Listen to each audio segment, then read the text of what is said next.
The rain was coming down in sheets as I drove home, the wipers on my Ford struggling to keep up. I was exhausted. Another long day at the architectural firm, poring over blueprints and dealing with demanding clients. All I wanted was to get home, see my wife, and maybe crack open a beer while we watched some mindless TV. I pulled into the driveway of our cozy two-story house in Boise, Idaho, the place we'd built together, brick by brick, dream by dream.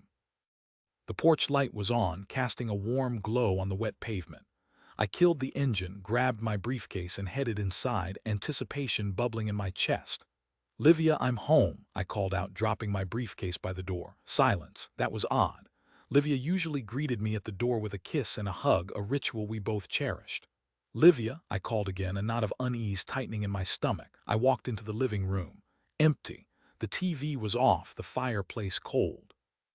"Maybe she's upstairs," I muttered to myself, trying to shake off the feeling that something was wrong. I climbed the stairs, my footsteps heavy on the carpet.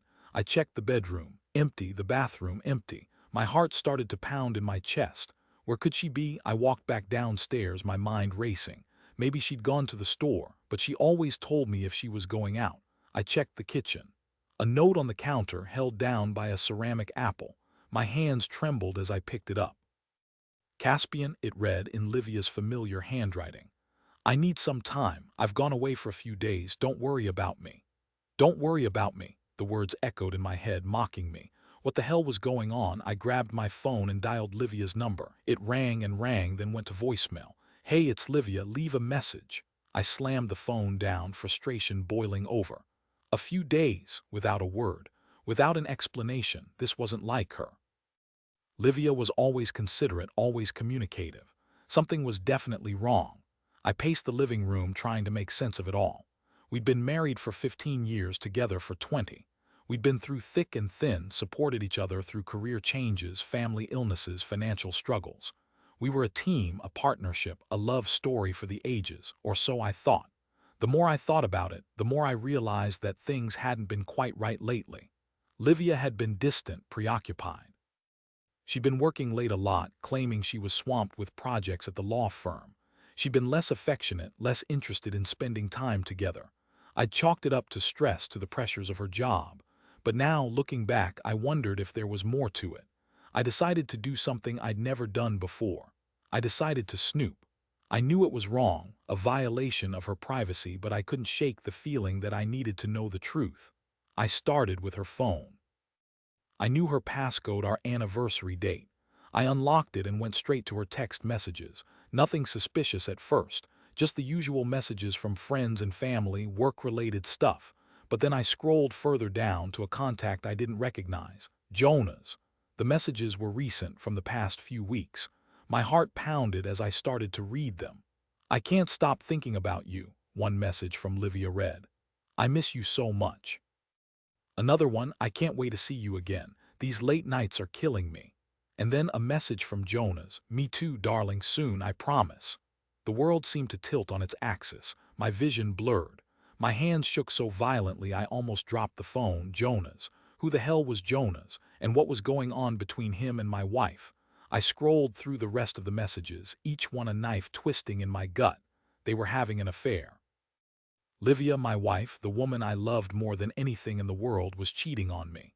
The pain was unbearable, a searing, burning ache that consumed my entire being. I felt betrayed, humiliated, heartbroken. How could she do this to me? How could she throw away everything we'd built together for some Jonah's? I needed to know more. I needed to know everything. I went to Livia's laptop, which was on her desk in the home office. I knew her password for that too, our dog's name. I logged in and started searching. I checked her email, more messages from Jonah's, longer, more explicit ones. They were planning to meet up at a hotel in Sun Valley, a ski resort a few hours away. They'd booked a room for the weekend. The weekend, that's where she was now, with him. My blood ran cold. I felt a rage building inside me, a white-hot fury that threatened to consume me. I wanted to confront her, to scream at her, to demand an explanation. But I knew that wouldn't solve anything. I needed to think, to plan. I closed the laptop and sat back in the chair, trying to calm myself. I couldn't let my emotions control me. I needed to be rational, to be strategic. I decided to call a friend, someone I could trust, someone who could help me figure out what to do. I dialed Remai's number. Remai was my best friend. We'd known each other since college. He was a lawyer, a good one, and he always gave me sound advice. Remai, it's Caspian. I need your help. I told him everything about the note, the text messages, the emails, the hotel in Sun Valley. He listened patiently without interrupting. When I was finished, he said, Caspian, I'm so sorry. That's terrible. You don't deserve this. I know, I said, my voice cracking. But what do? I'm a mess. Okay, first take a deep breath. Don't do anything rash. You need to gather evidence. Document everything. Save those text messages. Print out those emails. You'll need them later. Later. What do you mean later? I mean, if you decide to divorce her, you'll need proof of her infidelity. It could affect the settlement. Divorce. The word hung in the air, heavy and ominous. I hadn't even considered it, but Remai was right. I needed to protect myself, to prepare for the worst. Okay, I said, I'll do that. Good, now do you want me to come over? I can be there in an hour. No, thanks, Remai. I need to be alone for a while, but I appreciate it. All right. But call me if you need anything, okay? Anything at all. I will, thanks, Remai. I hung up the phone and sat there for a long time just staring into space. Divorce. The end of my marriage, the end of my life as I knew it. It was all so surreal, so unbelievable. I couldn't imagine my life without Livia. She was my best friend, my lover, my partner. We'd shared so much together. How could she just throw it all away? After a while, I got up and started gathering evidence, just like Remai had told me to. I saved the text messages to my computer, printed out the emails. I felt like a detective, a spy, invading my own wife's privacy. It was a horrible feeling, but I knew I had to do it. Once I had all the evidence I needed, I sat down and started to think. What did I want to do? Did I want to confront Livia? Did I want to try to save our marriage? Or did I want to end it, to walk away and start over? I wrestled with those questions for hours, weighing the pros and cons, trying to figure out what was best for me. Finally, I made a decision. I decided to go to Sun Valley. I needed to see her, to talk to her, to understand what had happened. I knew it was a risky move, that it could end badly. But I couldn't just sit here and do nothing. I had to face her, to face the truth. I packed a bag, grabbed my keys, and headed out the door. The rain had stopped and the sky was starting to clear. As I drove towards Sun Valley, my mind was a whirlwind of emotions. Anger, sadness, confusion, betrayal, but also a flicker of hope. Maybe, just maybe, we could work things out. Maybe this was just a mistake, a lapse in judgment. Maybe we could get past it and rebuild our marriage. But deep down, I knew that things would never be the same. The trust was broken, the damage was done. Even if we did stay together, there would always be a shadow hanging over us, a reminder of what had happened. I arrived in Sun Valley late in the afternoon. The resort was beautiful, nestled in the mountains, surrounded by snow-covered peaks. I found the hotel where Livia and Jonas were staying and parked the car. I took a deep breath and walked inside. I went to the front desk and asked for Livia's room number. The clerk looked at me suspiciously. "I'm sorry, sir. I can't give you that information." "Please," I said, "it's an emergency. I need to see her." The clerk hesitated for a moment, then relented. "Room 302. I thanked him and headed for the elevator. My heart was pounding in my chest. I felt like I was about to walk into a nightmare. I got off the elevator on the third floor and walked down the hallway to room 302. I stopped outside the door, my hand hovering over the doorbell. I took another deep breath and pressed the bell. A few seconds later, the door opened. Livia stood there looking shocked. "Caspian, what are you doing here?" I didn't say anything. I just looked at her, my eyes filled with pain and anger. She was wearing a silk robe, her hair was tousled, and her face was flushed. I knew it. She was with him. "Can I come in?" I asked, my voice barely a whisper. She hesitated for a moment, then stepped aside. I walked into the room. It was luxurious, with a king-size bed, a fireplace, and a balcony overlooking the mountains. And there, sitting on the bed, wearing nothing but a towel, was Jonas. He was younger than me, maybe in his early 30s, with a smug look on his face. "Well, well," he said, "if it isn't Livia's husband." I glared at him, my fists clenched. "Who are you?" "I'm Jonas," he said, smirking. "Livia's friend." "Get out," I said, my voice trembling with rage. "Get out of this room, get out of this hotel, and get out of my life." Jonas laughed. "I don't think so. Livia and I have a thing going on, a very good thing. I took a step towards him, ready to punch him in the face, but Livia stepped in front of me. "Caspian, stop it. Don't do this. Don't do this," I said, my voice rising. "You're the one who did this. You're the one who betrayed me. You're the one who ruined our marriage." Tears streamed down her face. "I know, Caspian, I'm sorry. I didn't mean for this to happen." "You didn't mean for this to happen," I said, incredulous. "You booked a hotel room with another man. You lied to me. You cheated on me. How could you not mean for this to happen?" She started to sob. "I don't know, Caspian. I was confused. I was lonely. I was in love with him," I finished for her. She didn't say anything. She just stood there crying. I looked at her, at the woman I had loved for so long, and I felt a wave of sadness wash over me. It was over. Our marriage was over. There was no going back. "I'm leaving," I said, my voice flat. "I'm filing for divorce, and I never want to see you again." I turned and walked out of the room, leaving Livia and Jonas behind. As I walked back to my car, the tears started to flow. I cried for my lost love, for my shattered dreams, for the life that I had lost. It was the end of an era, but it was also the beginning of a new one. I didn't know what the future held, but I knew that I would survive. I would rebuild my life piece by piece. And one day I would find happiness again.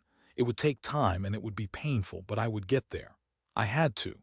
Several months later, the divorce was finalized. It was bitter and acrimonious, just like Ramai had predicted. Livia fought me every step of the way, trying to get as much money as she could. But I had the evidence of her infidelity, and in the end, she didn't get much. I sold our house in Boise and moved to Seattle. I needed a fresh start, a new environment. I found a small apartment in the city and threw myself into my work. I worked long hours designing buildings, creating spaces. It was a way to escape my pain, to focus on something other than my broken heart. I also started seeing a therapist. She helped me to process my emotions, to understand what had happened, and to move on. It wasn't easy, but it helped. One day I was at a coffee shop in Seattle working on a project when I saw someone familiar walk in. It was Jonas. He looked different, older, more haggard. He was wearing a cheap suit and he had a defeated look on his face. He didn't see me and I almost didn't recognize him. But then he turned around and our eyes met. He looked shocked, then embarrassed. He started to walk away, but I stopped him. "Jonas," I said. He turned back to me, his face pale. "Caspian," he said, his voice barely a whisper. "What do you want?" "I just want to know why," I said. "Why did you do it? Why did you ruin my marriage?" He sighed. "It's a long story." "I have time," I said. He sat down at a table and I sat down across from him. He told me about his life, about his struggles, about his insecurities. He was a con artist, a manipulator, a user. He preyed on vulnerable women, women who were unhappy in their marriages, women who were looking for something more. He seduced them, used them, and then moved on. "I'm not proud of it," he said, "but it's what I do, it's who I am." "And Livia," I asked, "was she just another conquest?" He hesitated for a moment. "No," he said, "Livia was different. I actually cared about her. I thought we had something special." "But you still ruined my marriage," I said. "I know," he said. "And I'm sorry, I really am." I looked at him, at his sad, pathetic face, and I felt a strange mixture of emotions. Anger, disgust, but also a flicker of pity. He was a broken man just like I was. "It's over," I said. "It's all over, just leave me alone and leave Livia alone." He nodded. "I will," he said. "I promise." He got up and walked out of the coffee shop, leaving me alone with my thoughts. I sat there for a long time, just staring into space. I realized that I didn't hate Jonas. I didn't even blame him. He was just a symptom of a larger problem. The real problem was Livia and her own unhappiness, her own insecurities. She was the one who had betrayed me, who had broken our vows, and I had to accept that to move on. A few weeks later, I received a letter from Livia. It was long and rambling, filled with apologies and explanations. She told me that she was sorry for what she had done, that she regretted it every day. She said that she had made a mistake, a terrible mistake, and that she would never forgive herself. She also told me that Jonas had left her, that he had moved on to another woman. She was alone, miserable, and filled with regret. I read the letter and I felt a pang of sympathy for her, but I also knew that I couldn't forgive her. The damage was done, the trust was broken. There was no going back. I wrote her a short reply, telling her that I wished her well, but that I needed to move on with my life. I sealed the letter and mailed it, and then I closed the door on that chapter of my life. It was time to start a new one.